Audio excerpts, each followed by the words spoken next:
ان میں سے نمبر 1 ایران ہے۔ اگر ہم چلتے ہیں عرب سے مشرق کی طرف تو ایران ایک اعتبار سے یہ بازی لے گیا ہے پورے عالم اسلام پر۔ ان کے مذہبی عقائد، ان کی فقہ سے ہمیں جو اختلاف ہے وہ ہے اپنی جگہ پر ہے۔ آپ کو معلوم ہے میرے بارے میں کسی کو اشتباہ نہیں ہو سکتا اس اعتبار سے۔ میری جس درجے دشمنی رکھی گئی ہے، جس طرح میرے سر کا جو ہے مطالبہ ہوتا تھا، 2 ہی آدمی تھے پاکستان میں کہ جن کے سر مانگے گئے، ایک کراچی کے وہ شاہ بلیغ الدین صاحب اور ایک میں، تو اس حوالے سے وہ اپنی جگہ پر اختلاف ہے، لیکن اس حقیقت کا اعتراف کیے بغیر نہیں رہا جا سکتا پورے عالم اسلام میں یہ واحد مسلمان ملک ہے جس نے بہرحال اپنی شریعت، اپنے عقائد کے مطابق ایک مذہبی انقلاب برپا کیا ہے۔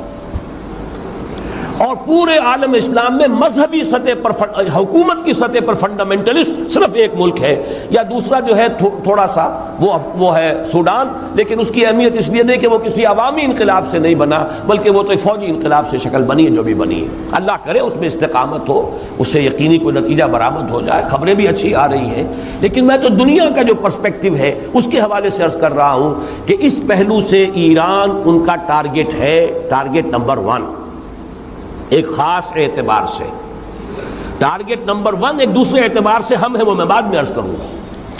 چونکہ حکومت کی سطح پر فنڈامنٹلزم ہے اور وہ آیا ہے ایک عوامی انقلاب کے نتیجے میں، پھر ان کے پاس تیل کی دولت ہے، اس کے خلاف اکنامک سینکشنز بھی ہو جائیں تو اگر لیبیا کھڑا ہو سکتا ہے تو بہرحال وہ بھی کھڑا ہو سکتا ہے، اور نقشہ وہ دنیا کو دکھا چکا ہے کہ لڑا دے ممولے کو شہباز سے، یہ نقشہ بھی اس نے دکھا دیا ہے۔ یہ ہے ایران کا معاملہ۔ نمبر 2 پاکستان۔ پاکستان 400 برس کی تجدیدی مساعی کا امین ہے، امانت دار ہے۔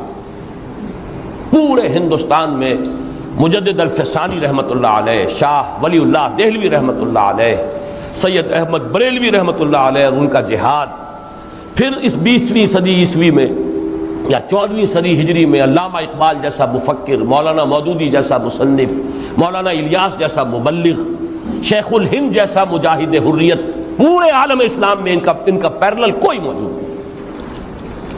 یہ 400 سال کی تاریخ ہے، اس کی امانت اور اس کے نتیجے میں یہاں کے مڈل کلاس میں فنڈامنٹلزم کا ایک نیوکلیس ہے، اگرچہ حکومت کی سطح پر کوئی پیش رفت نہیں ہو سکی آج تک، بلکہ اب تو پسپائی ہو رہی ہے، اب پیچھے ہٹ رہے ہیں۔ وہ ہمارے ان سیاسی جو بھی زعماء ہیں، جو جماعتیں ہیں، ان کی غلطی اور الیکشن ہی کو واحد میدان بنا کر اس کے اندر اپنا سارا وقت و توانائی اور قوتیں ضائع کر دینا، یہ ہے در حقیقت جس کا کہ یہ صدا مل رہی ہے کہ اس اعتبار سے تو پسپائی کی طرف ہے معاملہ، کسی پیش رفت کی طرف نہیں ہے۔ لیکن باہر والے تو دیکھتے ہیں نا کہ اندر کیا کچھ مواد موجود ہے۔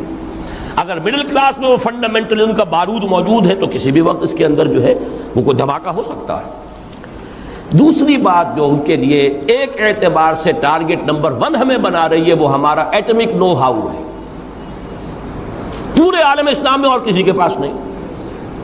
اسلامی بم اگر بنے گا تو یہی بنے گا۔ یہ ہے مختلف اسباب جس کے بنا پر ایران اور پاکستان کو آپ بریکٹ کر لیجئے، یہ اس نیو ورلڈ آرڈر یا آج کی میری گفتگو کے حوالے سے یہودی اور عیسائی گٹھ جوڑ کا جو ٹارگٹ نمبر 1 ہے، ایک اعتبار سے ایران ہے۔